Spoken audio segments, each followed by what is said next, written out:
Assalamualaikum warahmatullahi wabarakatuh.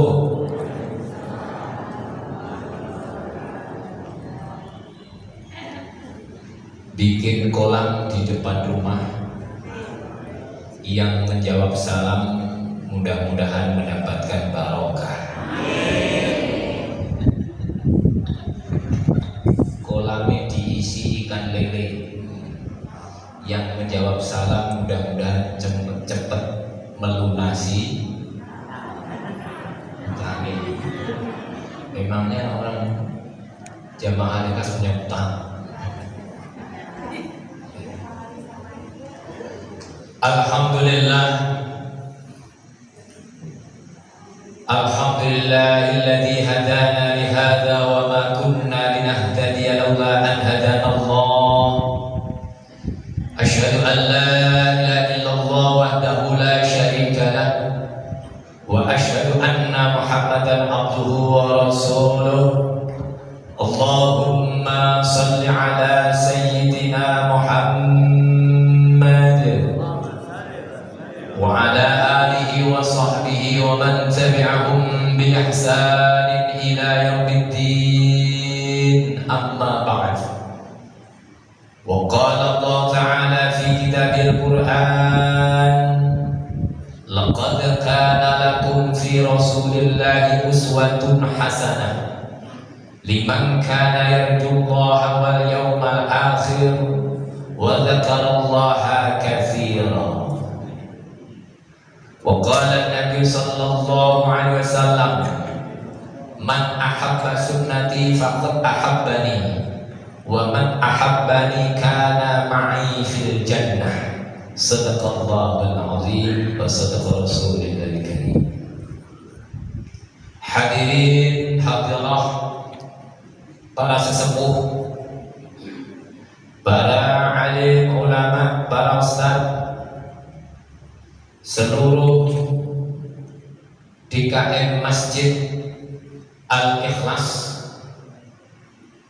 wabil khusus yang kami muliakan dan saya takzimkan para pejabat pemerintah, dan tentunya juga semua yang hadir pada pagi hari ini. Mudah-mudahan yang hadir didasari dengan iman kepada Allah, ikhlas karena Allah, senang. Kalau hadirnya senang biasanya bahwa sebelum subuh sudah datang. Mudah-mudahan apabila hadirnya di masjid ini senang karena Allah Subhanahu wa ta'ala, mudah-mudahan akan mendapatkan rahmat dan ridhonya Allah Subhanahu wa ta'ala. Mudah-mudahan hidupnya berkah, mudah-mudahan disyafaati Rasulullah SAW nanti di yaumil qiyamah.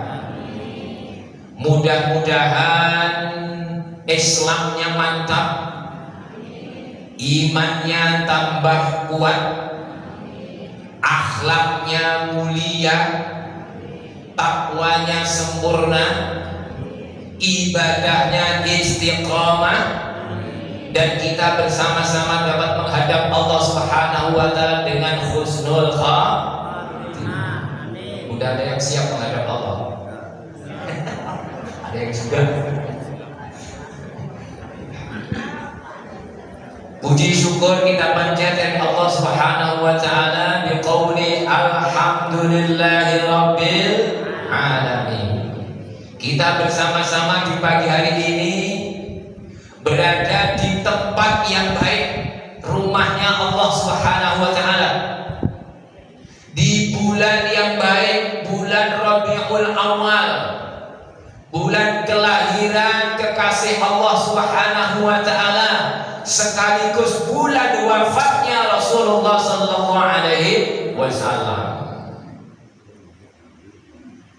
Di tempat yang baik, dengan niat yang baik, dengan acara yang baik, mudah-mudahan kita semuanya senantiasa diberikan kebaikan oleh Allah Subhanahu wa ta'ala, diridhoi oleh Allah Subhanahu wa ta'ala.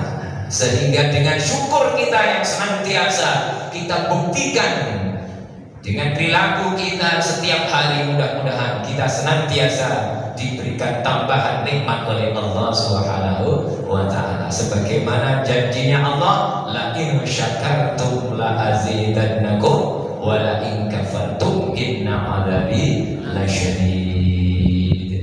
Salawat dan salam senantiasa tercurahkan pada junjungan kita Nabi besar Muhammad sallallahu alaihi wasallam, kepada seluruh keluarganya, para sahabatnya, dan seluruh kaum muslimin muslimat yang senantiasa setia melaksanakan risalah dan sunnah-sunnahnya, yang kita harapkan nanti kita semuanya di yaumil kiamah kelak kita semuanya akan memperoleh syafaatnya. Allahumma hadirin hadirat yang dirahmati Allah Subhanahu wa taala, kita di pagi hari ini berbeda dengan hari Sabtu yang lalu. Sepertinya masalah perut aman ini. Snacknya sudah ada di depannya. Yang jelas masalah perut sudah aman. Mudah-mudahan agak anteng lah sedikit. Jadi kita bersama-sama pada hari ini sebagaimana pengurus minta kita ini adalah, kalau biasanya di hari Sabtu itu kita taklim seperti biasanya, mungkin kita bahas ayat Al-Quran secara tematik. Kita hari ini itu niat kita adalah Maulid Nabi. Maulid Nabi apa Maulud Nabi? Yang benar mana Ibu? Maulid. Bapak akan ngomong Maulud. Maulud apa Maulid? Maulid apa Maulud? Dua-duanya benar. Jadi kalau Maulid itu maknanya adalah memperingati waktu lahirnya Nabi Muhammad sallallahu alaihi wasallam. Kapan lahirnya? Tanggal 12 Rabiul Awal, hari Senin. Jadi kan?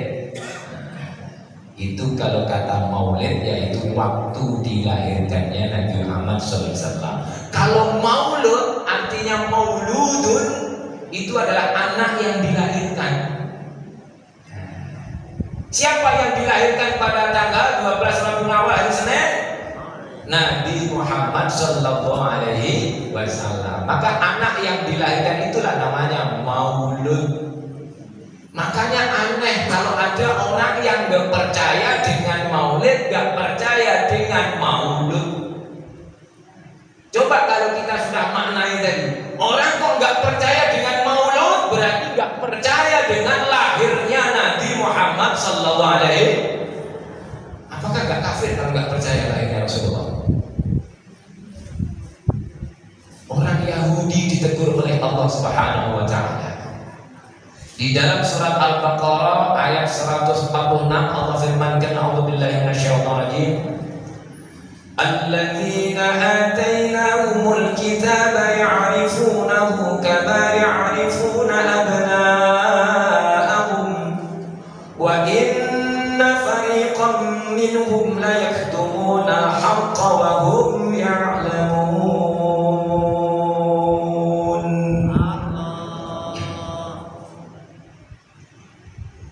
Alladzina atainahumul kitab, orang-orang yang telah kami beri Alkitab, ya'rifunahu kama ya'rifuna abna'ahum, mereka telah mengenal Nabi Muhammad, sifatnya Nabi Muhammad seperti mengenal anak-anak mereka sendiri.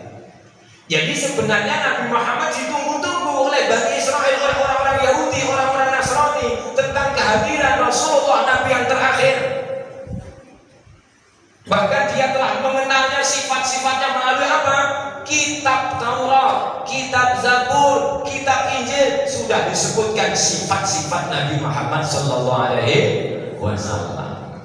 Jadi orang-orang Yahudi Nasrani mengenal Nabi Muhammad melalui ilmunya Allah Subhanahu wa taala. Karena apa? Sudah disebutkan di dalam kitab-kitab sebelumnya. Jadi mengenalnya seperti mengenal anak-anak mereka sendiri, namun ilmu ini dari Allah Subhanahu wa taala. Kalau kita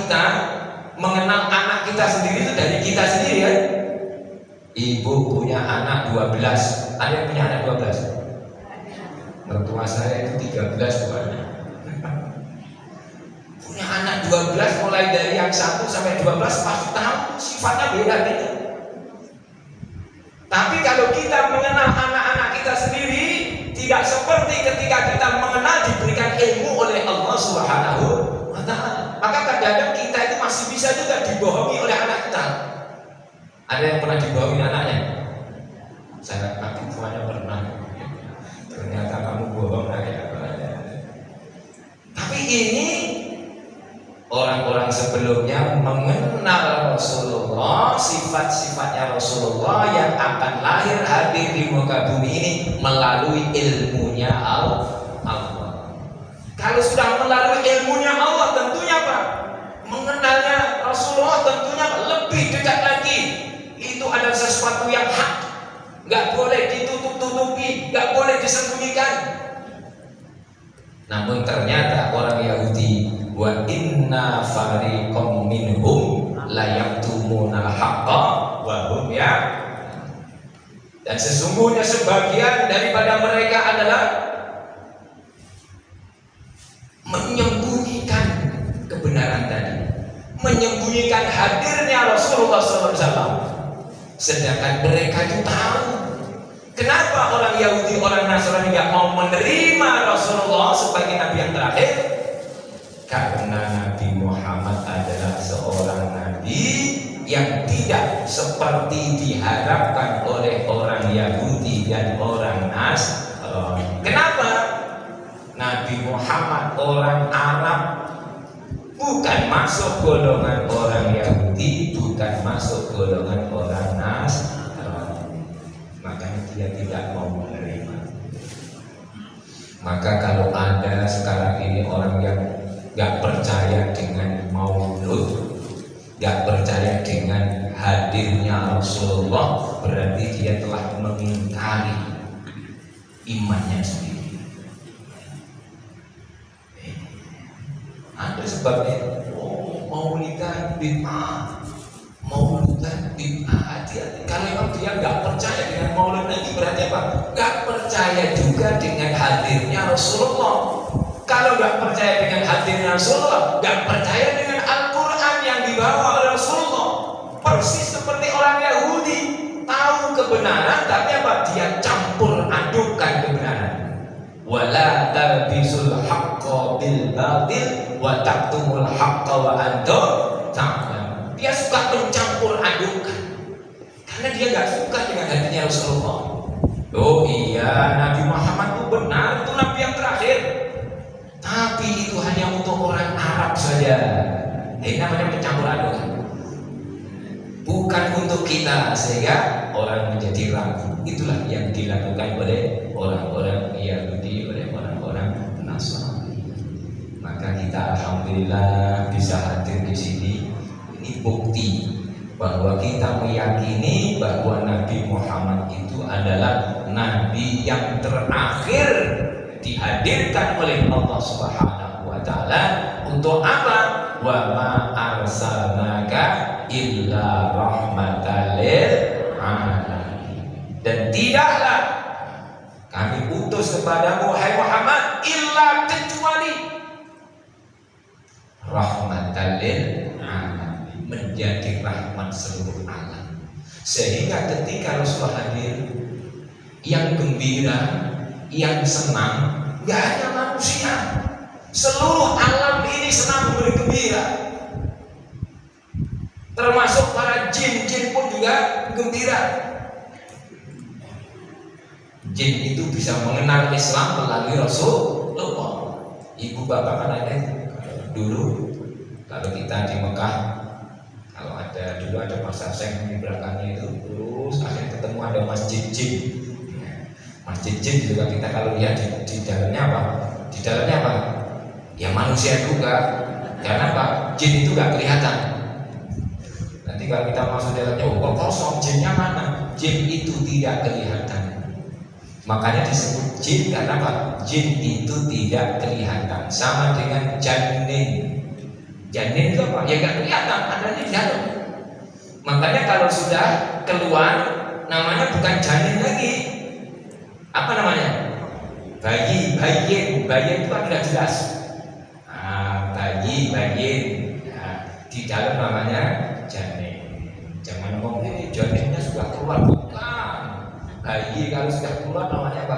Bayi. Jadi dengan hadirnya Rasulullah, para jin pun suka. Maka dari itu kehadiran Rasulullah itu adalah nikmat yang paling agung, nikmat yang paling besar, nikmat yang paling mulia. Karena kita mengenal kebenaran.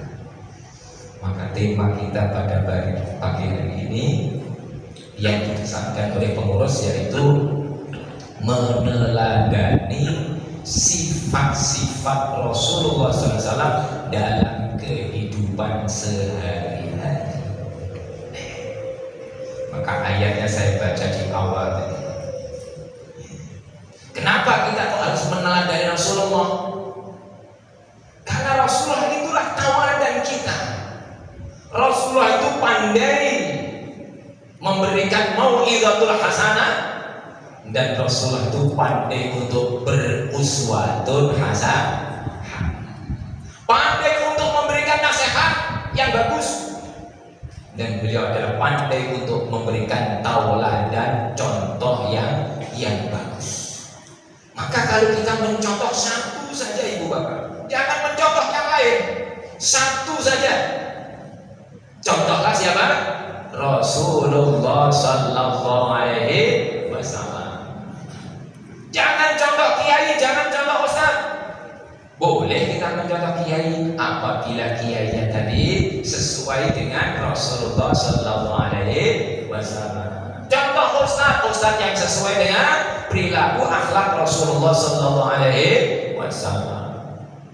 Karena sekarang ini kadang-kadang Masya Allah, ustaz ngomongnya kadang semaunya saja.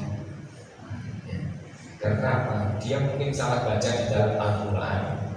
Di Quran kan ada, saya pernah dengar di TV itu dulu. Zaman Pak Mustafa Yaakob masih ada lah dibantah sama Pak Mustafa Yaakob. Kita itu boleh ngomong dengan keras, qaulan syadida. Satu Al-Quran itu kalau mencari qaulan syadida gak ketemu ibu bapak. Di dalam Al-Quran yang boleh kita ngomong qaulan sadida pakai sin yang tidak ada titiknya. Ini perlunya kita itu kalau mengaji Al-Quran. Karena apa? Sin, ada shin, ada shad, itu beda-beda maknanya. Ya. Kalau sa, huruf namanya apa? Sa itu istifal, lidahnya turun ke bawah. Sa, si, su. Nah, ya. Kalau so dinaikkan ke atas, istilah so, si, su. Ihdinas siratal mustaqim. Jangan gaya-gaya kadang-kadang biar keren lah, biar saya terlihat fasih, diganti dengan syi. Ihdinas siratal mustaqim. Bahaya itu. Kalau ada orang yang tahu artinya, ya Allah. Jadi ada sa, ada so, ada sya. Kalau diganti dengan shin, ibu bapak sudah biasa ke Masjidil Haram, ke Nabawi yang umrah, yang haji. Kalau ada orang yang suka mengusir-usir orang yang berdagang itu namanya apa? Syurtoh, polisi kan? Berarti apa? Syirat itu maknanya polisi. Ihdinas siratal mustaqim. Tunjukilah polisi yang lurus. Urusan. Diganti lagi. Saya mau pakai sin. Ihdinas siratal mustaqim. Siratal itu hanya titik. Tunjukilah ke titik yang lurus. Memang ke titik jalan tidak pernah lurus, miringnya. Maka yang benar ihdinas su, ada istilahnya, taswirnya ada, siulnya ada. Maka kalau ada mengatakan orang qaulan syadida, salah, satu Al-Quran nggak ada dicari. Yang ada itu apa? Adzabun syadid, ya, azab yang keras. Ternyata di dalam Al-Quran ngomong yang keras itu gak boleh. Yang ada qaulan karimah, qaulan ma'rufa, qaulan layyinan. Ini yang ada dalam Quran. Qaulan sadida, pakai sin yang tidak ada titiknya, kecil. Makanya qaulan sadida itu artinya apa? Berbicara yang benar, bukan dengan keras. Islam ini kalau didakwahkan dengan keras, orang bukan malah dekat, malah jauh. Qaulan sadida, dengan perkataan yang benar. Qaulan layyina, ini dipakai untuk siapa? Ketika Nabi Musa dan Nabi Harun menghadapi Fir'aun, sudah tahu yang dihadapi Fir'aun, tapi perintahnya Allah, qaulan layyinan, berkatakan dengan perkataan yang lemah lembut. Oh, itu Al-Quran. Qaulan ma'rufan. Nanti puncaknya lagi qaulan karimah. Ini dipakai untuk apa? Untuk orang tua kita. Jadi kalau kita berkata dengan kepada kedua orang tua kita, qaulan karimah, waghfir janahaka minal dhulli minar rahmati wa qur rabbirhamhuma kama rabbayani shaghira. Jadi kalau terhadap orang tua kita harus mengatakan dengan qaulan karimah, perkataan yang mulia, tidak sebutkan benar salah. Karena orang itu kalau sudah sepuh, maaf ibu, kita semuanya punya orang tua dulu yang masih ada sekarang, alhamdulillah. Saya dulu punya orang tua. Kalau kita lihat orang tua kita kalau sudah sepuh, banyak salahnya daripada benernya. Namanya orang sepuh, maaf kadang-kadang pipis sembarangan. Kalau kita ngomong bener salah, orang tua gak tahu diri, pipis semaunya saja. Dan seperti itu kalau kita ngomong benar salah. Tapi kita senantiasa berkata dengan perkataan yang mulia. Ma, udah gak apa-apa ma, saya nanti ada yang ngepel. Nah, pasti seperti itu. Ngomong yang menyejukkan, qaulan karimah. Maka dari itu yang kita contoh satu saja. Silahkan contoh siapapun, kita punya guru, punya ustaz, punya kiai, asalkan sesuai dengan perilaku Rasulullah Sallallahu Alaihi Wasallam. Maka tema kita apa? Menteladani Rasulullah. Karena Nabi Sallallahu Alaihi Wasallam adalah Rasulullah Sallallahu Alaihi Wasallam ahsana, sebaik-baik manusia dari khalqan wa khuluqan. Ini Rasulullah hebatnya. Hanan nas, Rasulullah ini adalah manusia adalah yang paling bagus. Khalqan dari segi ciptaannya, manusia dari segi ciptaannya yang paling bagus adalah Rasulullah SAW. Wa khuluqan, dan akhlaknya. Ini Rasulullah. Sehingga Rasulullah itu dipuji oleh Allah Subhanahu wa Ta'ala. Karena apa? Karena akhlaknya. Di dalam surat Al-Qalam ayat yang keempat Allah firmankan, A'udzubillahi minasyaitonir rajim, wa innaka la'ala khuluqin 'adzim, dan sesungguhnya engkau wahai Muhammad benar-benar memiliki akhlak yang bagus, yang agung, yang indah. Rasulullah. Maka kalau kita ingin meneladani Rasulullah, maka kita harus mempunyai akhlak yang bagus. Khaslatani la yastami'an bi mu'min. Ada dua perkara yang tidak boleh ada dalam diri orang mukmin. Gak boleh orang mukmin punya dua perkara ini. Karena orang mukmin punya salah satu saja dari perkara ini, rendah dia di hadapan Allah. Bahkan manusia pun gak ada yang suka. Apa dua perkara yang tidak boleh kita miliki? Yang pertama, al-bukhal bakhil. Yang kedua, su'ul khuluq. Su'ul khuluq, infaknya. Orang sehebat apapun jabatannya tinggi, kaya raya, kok bakhil? Ada nggak reaksi orang yang bakhil? Nggak ada yang suka. Kaya bakhil, nggak ada yang suka. Orang yang mukmin tidak boleh bakhil.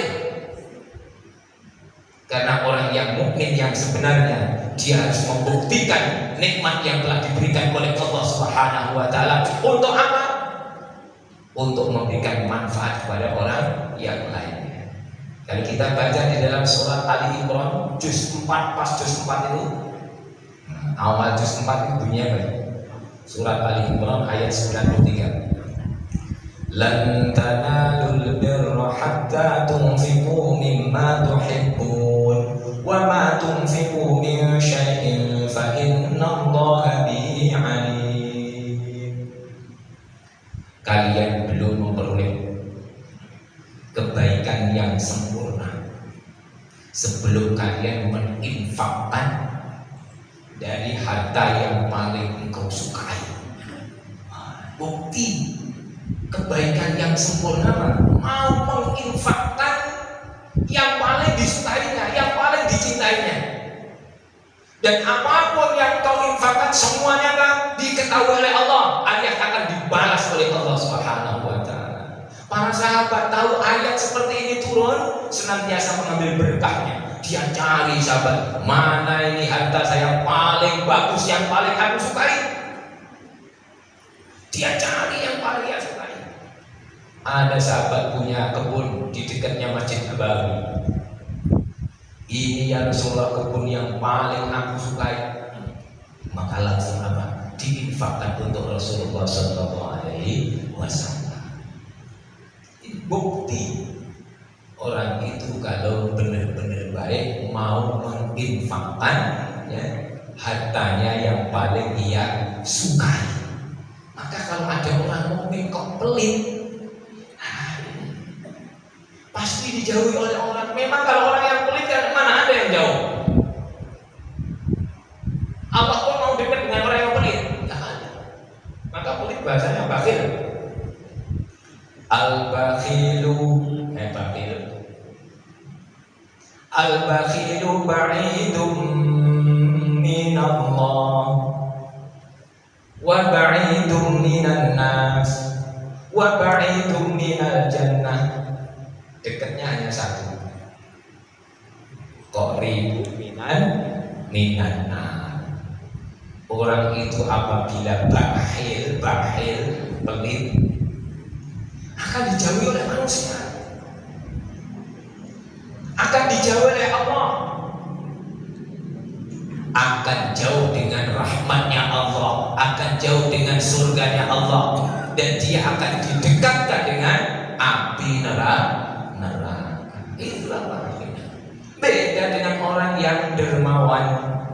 As-sakhiyu qaribun minallah wa qaribun minan nas wa qaribun minal jannah wa ba'idun minan nar. Orang yang dermawan, pemurah, maka akan dekat dengan Allah Subhanahu wa taala, rahmatnya Allah, akan didekati oleh manusia. Semuanya suka senang terhadap orang yang dermawan, dekat dengan surga, jauh daripada api neraka. Maka orang yang beriman, yang benar-benar imannya sempurna, mereka adalah orang yang senang menginfakkan hartanya di jalan Allah Subhanahu wa taala. Senang menginfakkan. Ini dibuktikan juga oleh Ibnu Umar, Abdullah bin Umar. Abdullah bin Umar itu, ibu, ini biasanya dipakai ibu-ibu, ini biasanya kebiasaannya Abdullah bin Umar. Nah, ini ada sanadnya ini.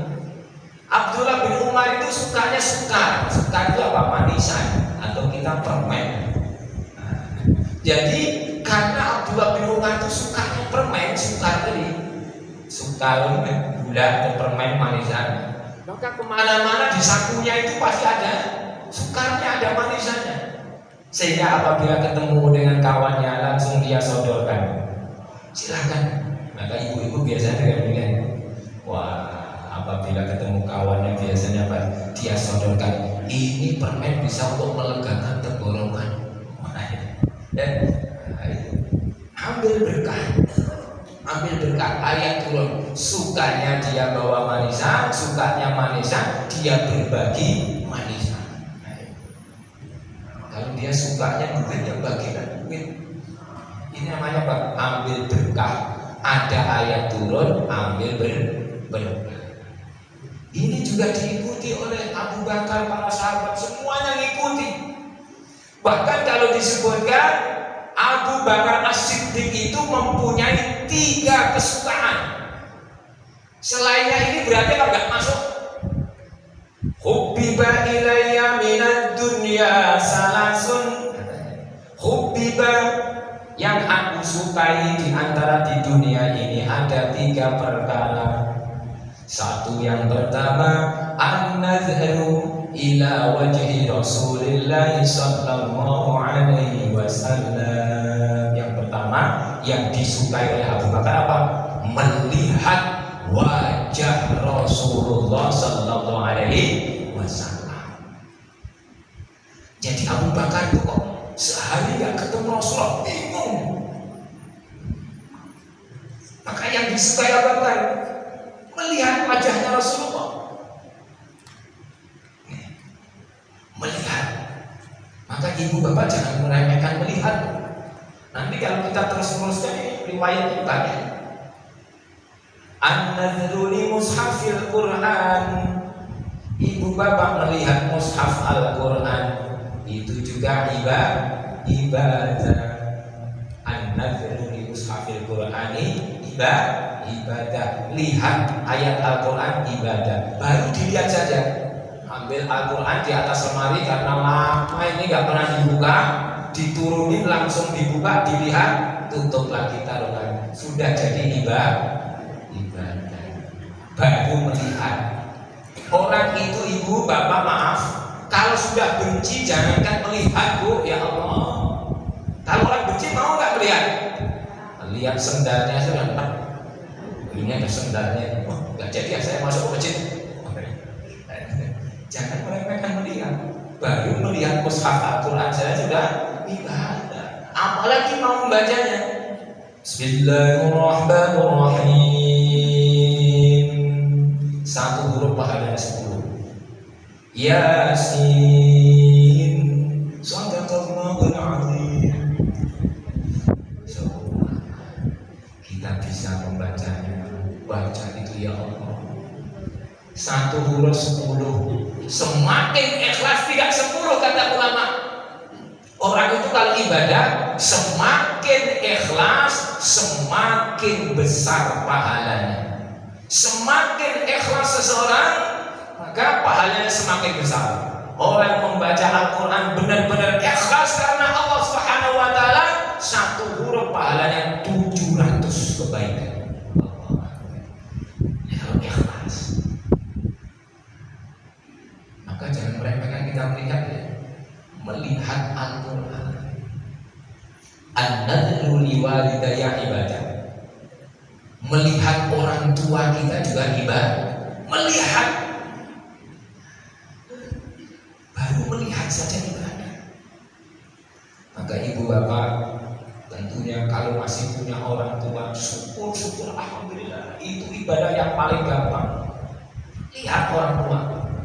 Mau pergi kemana, izin orang tua dulu, salaman dengan orang tua dulu. Pagi-pagi datengin orang tua, assalamualaikum ma, apa nak? Mama udah sarapan ma? Belum nak. Kamu bawain sarapan? Enggak, nanya aja ma. Nanya sarapan ternyata cuma nanya doang. An-nadhru liwalidayya ibadah. Melihat orang tua juga namanya ibadah. Ada ibadah lagi, cuman ongkosnya mahal. An-nadhru lil Ka'bati ibadah. Melihat Ka'bah itu ibadah, cuman ongkosnya mahal. Lihat Ka'bah ini, lihat Ka'bah adalah ibadah. Makanya Abu Bakar itu suka melihat wajah Rasulullah Sallallahu Alaihi Wasallam. Apalagi yang disukai oleh Abu Bakar As-Siddiq. Wa infaqu mali ila Rasulullah SAW. Meninfakkan, menafkahkan hartaku untuk siapa? Kepada Rasulullah Sallallahu Alaihi Wasallam. Disedekahkan Rasulullah. Kalau punya harta disedekahkan oleh Rasulullah, bukan untuk Rasulullah. Rasulullah itu nggak boleh menerima sedekah. Rasulullah nggak boleh menerima sedekah, nggak boleh menerima zakat. Jadi kalau diperuntukkan Rasulullah untuk kepentingan dakwah Rasulullah Sallallahu Alaihi Wasallam yang disukai oleh Abu Bakar, meninfakkan hartanya. Makanya orang yang pelit nggak ada contohnya. Para sahabat nggak ada yang pelit, nggak ada. Semuanya dermawan para sahabat. Dan ada yang ketiga yang disukai oleh Abu Bakar. Wa antaku nabnati tahta Rasulullah Sallallahu Alaihi Wasallam, yaitu anak perempuanmu. Ini yang paling disukai oleh Abu Bakar. Tahta Rasulullah, yaitu menjadi istri Rasulullah Sallallahu Alaihi Wasallam. Itu tiga perkara di dunia yang paling disukai oleh Abu Bakar. Berarti apa? Di luar itu Abu Bakar nggak suka. Satu, melihat Rasul paling disukai. Yang kedua adalah menginfakkan harta yang paling dia sukai. Yang ketiga adalah ketika dijadikan anak perempuannya menjadi istri Rasulullah Sallallahu Alaihi Wasallam, Sayyidah Aisyah. Shadaqta ya Abu Bakar, benar engkau wahai Abu Bakar, luar biasa. Maka kalau kita ingin meneladani Rasulullah, kita harus mencontoh Rasulullah Sallallahu Alaihi Wasallam. Contohlah para sahabat. Sahabat yang paling dekat dengan Rasulullah, yang mencintai Rasulullah. Meneladani Rasulullah. Lalu ternyata tidak semua orang itu bisa meneladani Rasulullah. Di dalam surat Al-Ahzab ayat yang ke-21 Allah firmankan ada 3 golongan yang bisa meneladani Rasulullah. Mustahil seseorang bisa meneladani Rasulullah apabila tidak ada dalam dirinya 3 hal ini. Allah firmankan dari ayatnya, A'udzubillahi minasyaitonir rajim. Laqad kana lakum fi Rasulillahi uswatun hasanah liman kana yarjullah wal yaumal akhir wa dzakarallaha katsiran. Dan sungguh ada pada diri Rasulullah SAW itu adalah suri tauladan yang baik. Liman kana yarjullah, bagi siapa? Bagi orang-orang yang senantiasa mengharap rahmatnya Allah Subhanahu wa Ta'ala. Kalau kita nggak pernah mengharapkan rahmatnya Allah, mustahil itu kita bisa mencontoh Rasulullah. Hadir di masjid seperti ini, melaksanakan sholat jamaah sunnah Rasulullah. Kenapa? Kita mengharapkan rahmat dari Allah Subhanahu wa Ta'ala. Silaturahim, mengharapkan rahmatnya Allah. Kita taklim bersama seperti ini, mengharapkan rahmatnya Allah. Kita mengadakan maulid Nabi, mengharapkan rahmatnya Allah Subhanahu wa Ta'ala. Maka orang yang bisa menteladani Rasulullah adalah orang yang mengharapkan rahmatnya Allah Subhanahu wa Ta'ala. Yang kedua, wal yaumal akhir, yang percaya kepada hari akhir. Saya mengikuti Rasulullah, kenapa ini? Karena kehidupan kita itu adalah perjalanan. Perjalanan ini akan sampai kepada tujuan apabila kita mengikuti yang telah diberikan petunjuk oleh Allah Subhanahu wa Ta'ala. Rasulullah membawa petunjuk, membawa Al-Quran.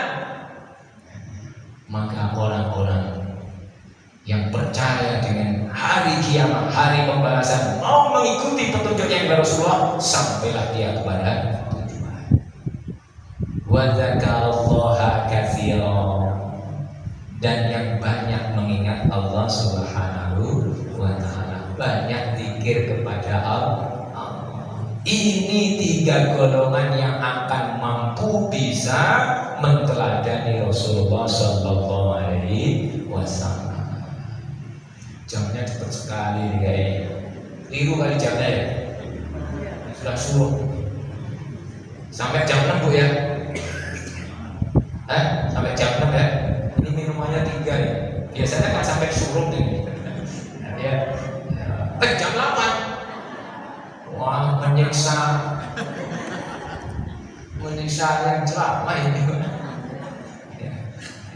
Ya, ini. Karena ini baru saya sebutkan menteladani Rasulullah, 3 hal yang bisa menteladani Rasulullah. Tentunya orang-orang itu kalau mengaku dia itu menteladani Rasulullah, pasti ada buktinya, ada cirinya, ada tandanya. Apa tandanya orang-orang yang mengaku dirinya adalah umat Rasulullah, menteladani Rasulullah? Yang kita baca dalam sholat tadi, surat Al-Fath ayat yang ke-29 yang terakhir. A'udzu billahi minasy syaithanir rajim. Muhammadur Rasulullah walladzina ma'ahu asyidda'u 'alal kuffari ruhama'u bainahum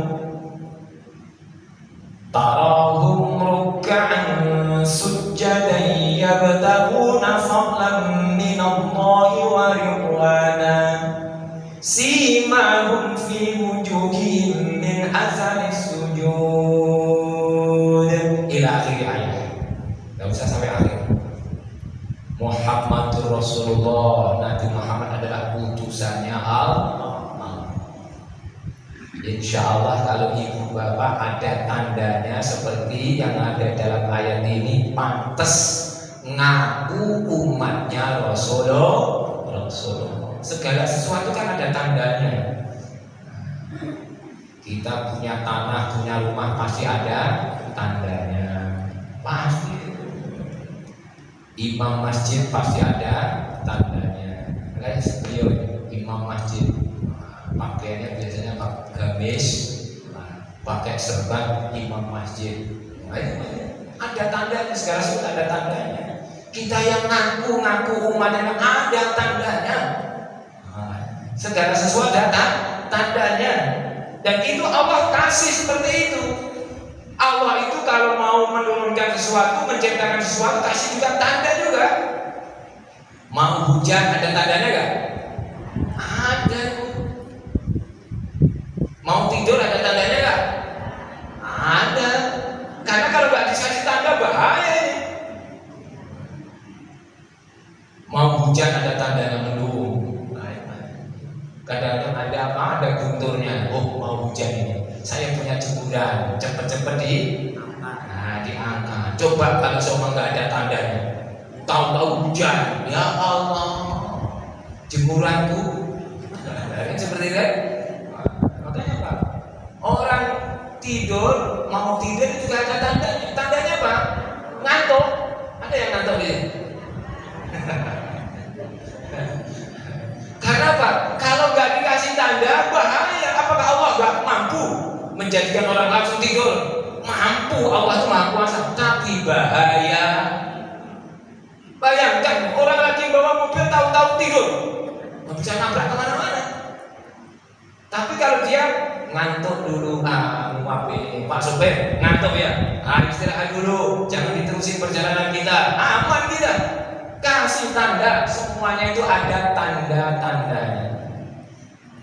Kita hidup di dunia kira-kira masih lama atau tinggal sebentar, ada tandanya.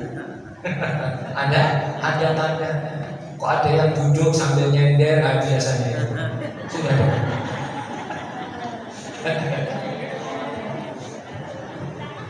tandanya ada tanda. Malah insya Allah yang nyender-nyender itu lebih ikhlas.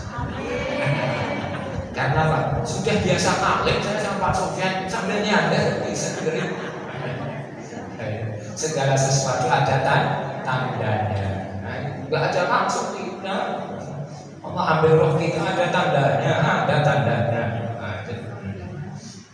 Makanya di dalam ayat ini disebutkan apa tanda orang yang mengaku umatnya Rasulullah. Yang pertama, asyidda'u 'alal kufar, dia keras alias tegas terhadap orang kafir. Maksudnya tegas apa tegas di sini? Maksudnya tegas kita jangan sampai ikut-ikutan seperti yang dilakukan oleh orang-orang kafir. Kita punya tradisi sendiri, kita punya budaya sendiri, kita punya tarbiyah pendidikan sendiri. Jangan ikut-ikutan orang yang kafir. Asyidda'u 'alal kufar. Cara berpakaian, ada pakaian Islam. Jangan memakai pakaian kadang-kadang apa? Lengannya salah satu nggak ada. Kadang-kadang itu kita kondangan itu kita ketemu. Ya Allah, lengan kok cuma satu. Di sini nggak ada, di sini ada. Ya. Kita punya tradisi budaya sendiri. Islam sudah mengatur bagaimana kita berpakaian. Ada sendiri. Jangan ikut-ikutan orang kafir. Kita punya anak, menikahkan anak yang wajar-wajar sesuai dengan Islam. Jangan kita tergoda oleh orang-orang yang kafir. Ada yang anak itu nikah instan. Ya Allah, Januari nikah, ya, bulan Mei sudah lahir anaknya. Januari, Februari, Maret, April, Mei 5 bulan sudah lahir. Ini bener gak ini nikahnya? Instan. Wah, kadang-kadang nggak sampai Mei, baru Januari nikah ya, Maret sudah lahiran. Instan, ya Allah. Jangan ikuti kebiasaan orang-orang yang kafir. Kita punya tradisi sendiri, kita punya aturan sendiri. Insya Allah apabila kita ini kompak ini, maka insya Allah kita hidup kita akan selamat. Ya, keras, tegas terhadap orang-orang kafir. Bukan kita terus mengajak perang dengan orang kafir. Jangan itu cuma mengajak perang. Tegas, kita punya budaya sendiri, tradisi sendiri, punya aturan sendiri. Ikutilah aturan kita. Caranya makan ini, caranya minum ini, caranya tidur, caranya kita berdagang. Semuanya telah diatur oleh Allah Subhanahu wa Ta'ala. Maka kita harus punya sifat tegas terhadap orang-orang yang kafir, alias jangan sampai kita mengikuti kebiasaan orang-orang yang kafir. Satu, dan ada dalam diri kita. Ruhama'u bainahum. Ruhama, kasih sayang di antara mereka. Kalau kita punya sifat rasa kasih sayang sesama muslim, kita saling menyayangi. Sesama mukmin, innamal mu'minuna ikhwah, ayat yang kita baca tadi, surat Al-Hujurat ayat yang ke-10. Kita itu semuanya adalah bersaudara. Al-mu'min lil mu'min kalbunya. Orang mukmin satu dengan mukmin yang lainnya seperti ibarat bangunan yang saling mengokohkan.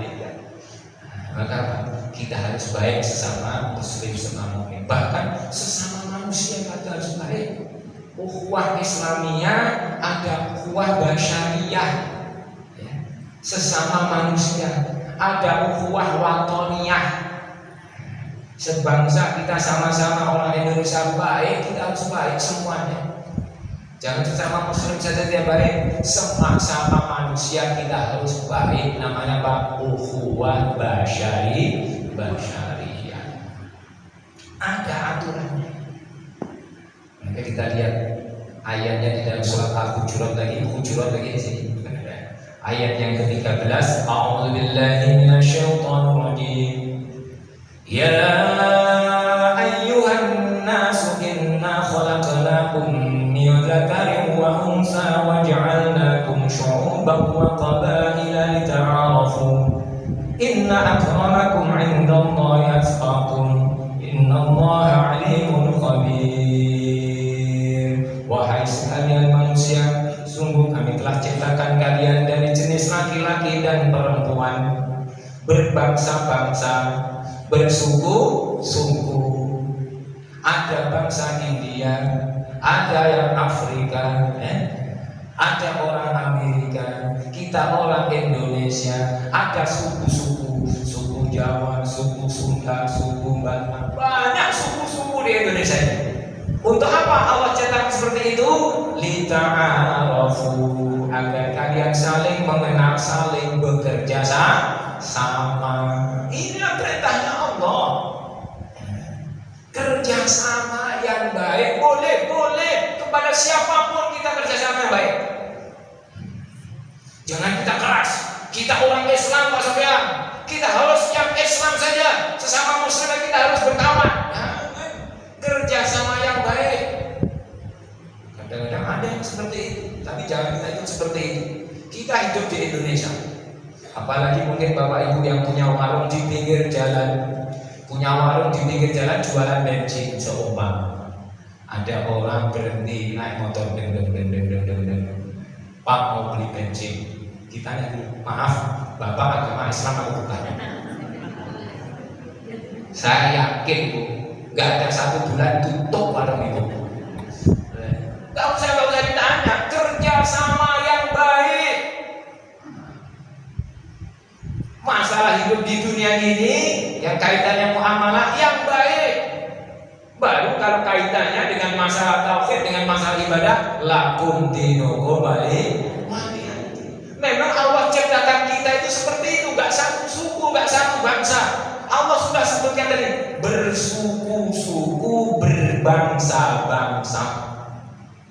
Maka kita maaf itu dulu waktu di pondok itu kelihatan, oh ini Jawa, ini Sunda, Betawi, kelihatannya waktu apa? Biasanya kalau baca Al-Barzanji, baca salawat itu, dan ada Al-Barzanji itu, beda-beda itu bacanya, beda-beda maksudnya apa? Lagunya beda-beda, lagunya yang beda, salawatnya sama. Boleh nggak salawat dilakukan? Boleh kan? Boleh. Saya punya kawan yang dari Sunda itu, kalau dia baca sholawat pasti lagunya apa itu? Lagunya biasanya apa?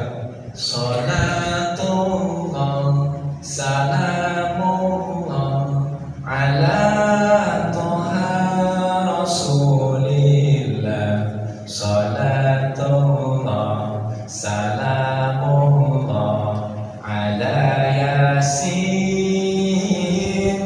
habibillah. Kang Asep yang baca, Kang Hujan yang baca. Beda kan? Beda. Yang di Jawa juga beda juga. Saya yakin kalau ke Cina, sholawatnya pasti lagunya Jet Li. Ya? Ya Nabi salam alaihi, ya Rasul salam alaihi.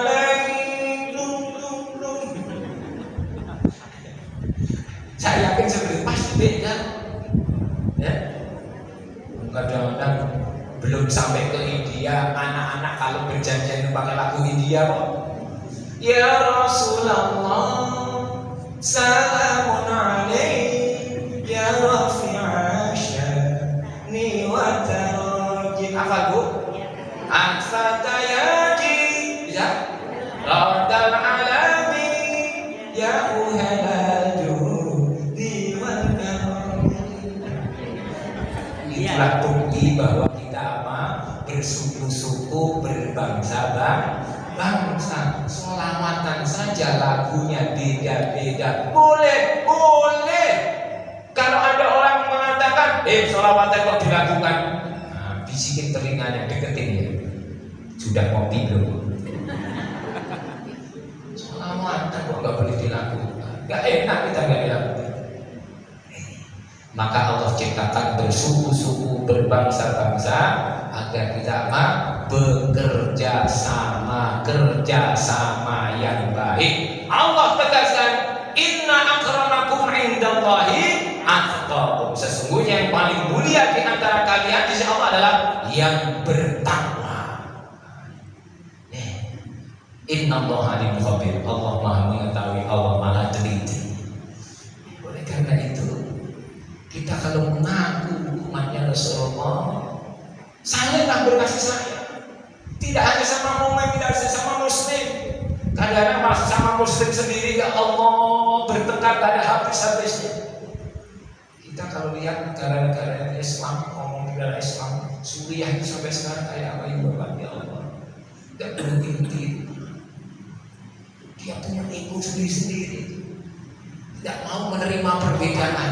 Kita semuanya pasti ada bedanya, ada perbedaannya.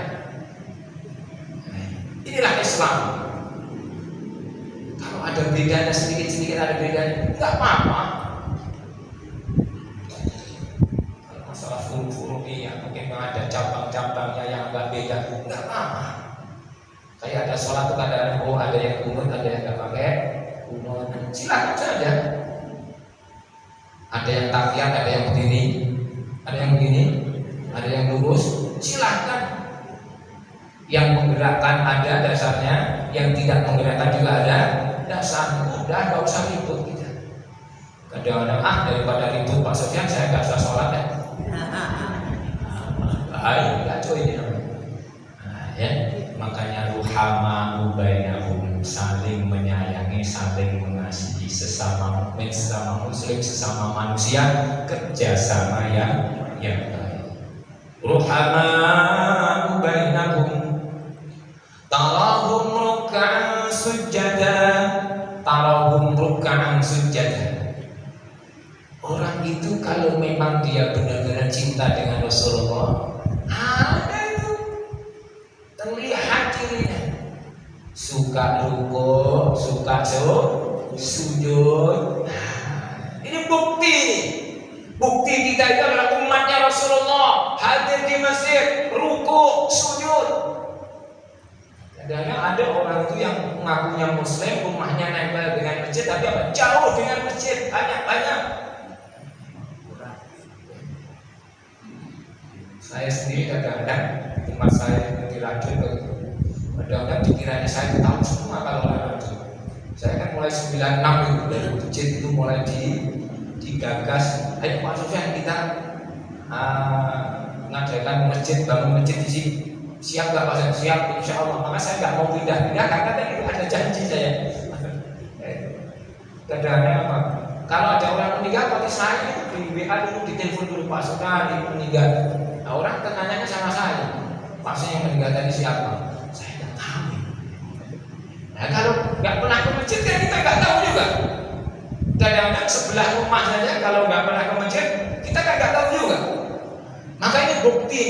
Rukuk, sujud, warkamu, wasjudu, kita rukuk sama-sama, sujud sama-sama. Nah, ini bukti bahwa kita adalah umatnya Rasulullah Sallallahu Alaihi Wasallam. Kalau rukuk sujud, ya bertahuna fadlan minallahi wa ridwan, dan juga suka mencari karunia-Nya Allah Subhanahu wa Ta'ala. Jamnya udah jam 6 ya Bu. Ya itulah, nanti bisa kita dalam sendiri ya, mungkin kita lebih luas lagi. Maka yang terakhir, cirinya umatnya Rasulullah, selain dia ruku, sujud, mencari karunia Allah Subhanahu wa Ta'ala, simahum fi wujuhim min asari sujud, nampak ada bekas sujudnya. Orang itu kalau senang sujud, insya Allah apa? Jauh daripada sukul fuluk, jauh daripada akhlak yang tidak terpuji. Kalau dia senang sujud, bukti dalam perilakunya sehari-hari.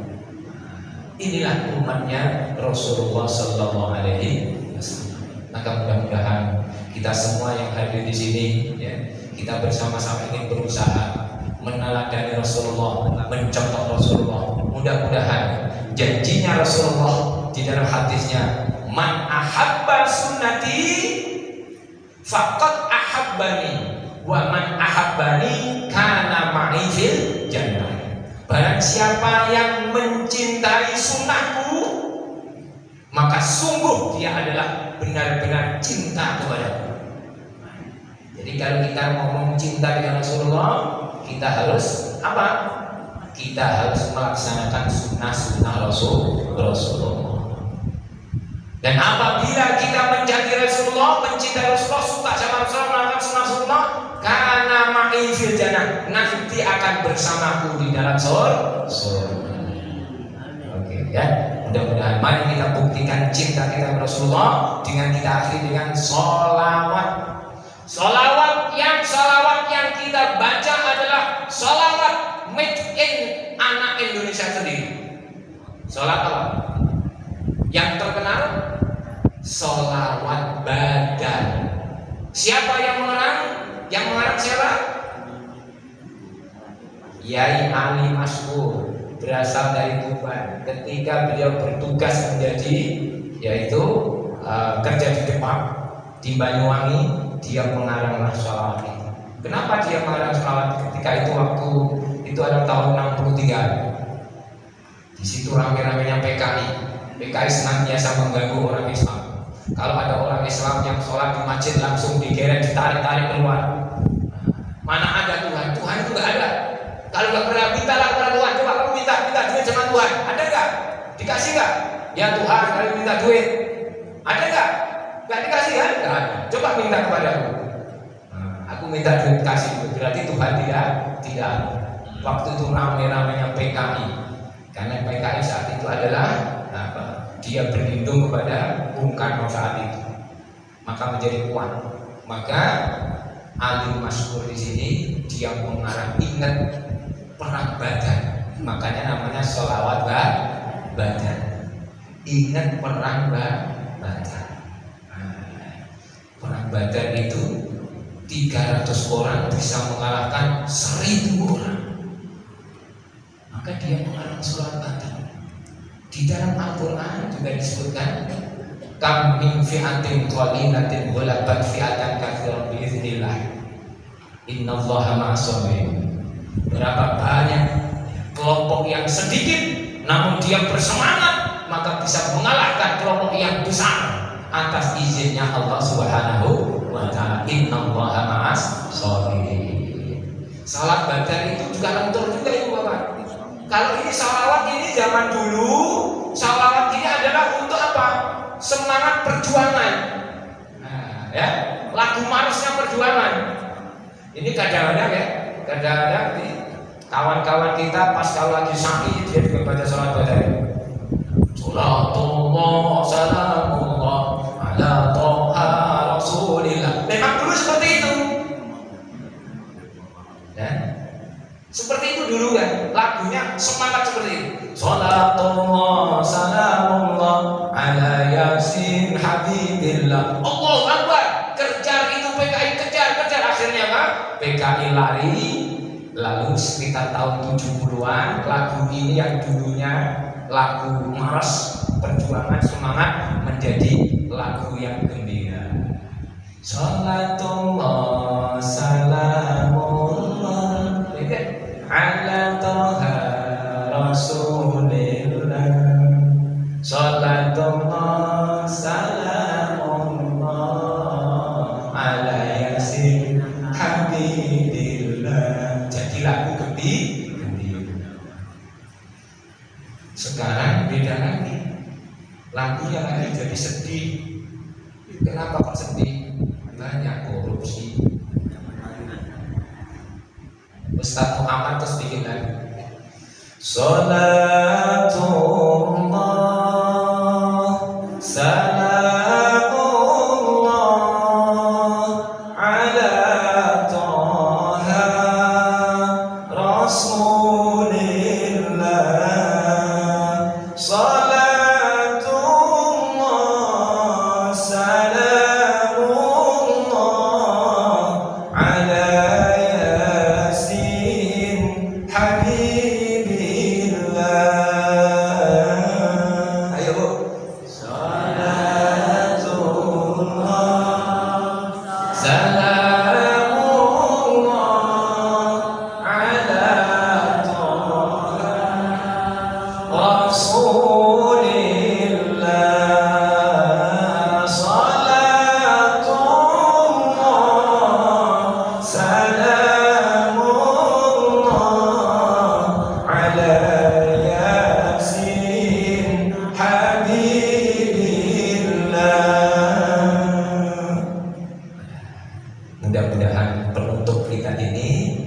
menjadi semangat kita untuk rohaniah kita mengingat perjuangan Rasulullah Sallallahu Alaihi Wasallam. Aulan nasi bi yaumal kiamati aktsaruhum alaihi sholat. Orang yang paling pantas nanti bersamaku di yaumul kiamat adalah orang yang paling banyak membaca sholat. Maka ibu bapak, biar kita rohaniah kita ini memberikan semangat untuk dekat dengan Allah. Ingat kepada Rasulullah, banyaklah membaca sholawat. Habis sholat kalau sempat baca 100 kali. Sholawat Muhammad, sholawat Muhammad, sholawat Muhammad. Jangan pas acara-acara sholawat. Lagi pas duduk sendirian, ya. Sholawat daripada nyanyi-nyanyi yang gak ada gunanya. Kadang-kadang duduk sendirian terus nyanyi. Ya Allah, udah punya cucu aja nyanyi yang aneh-aneh. Anggur merah, menantu nganggur, mertua marah-marah. Ya, ini sebagai penutup. Mudah-mudahan kita bersama-sama insya Allah yang bisa menteladahi Rasulullah SAW. Nanti insya Allah kita semuanya akan bersama dengan Rasulullah. Di mana tempatnya Rasulullah di akhirat? Di dalam surga. Bisyafaat Rasulullah. Al-Fatihah. A'udzubillahi minasyaitonir rajim. Bismillahirrahmanirrahim. Alhamdulillahirabbil alamin. Arrahmanirrahim. Maliki yaumiddin. Iyyaka na'budu wa iyyaka nasta'in. Shiratal mustaqim. Shiratal ladzina an'amta 'alaihim.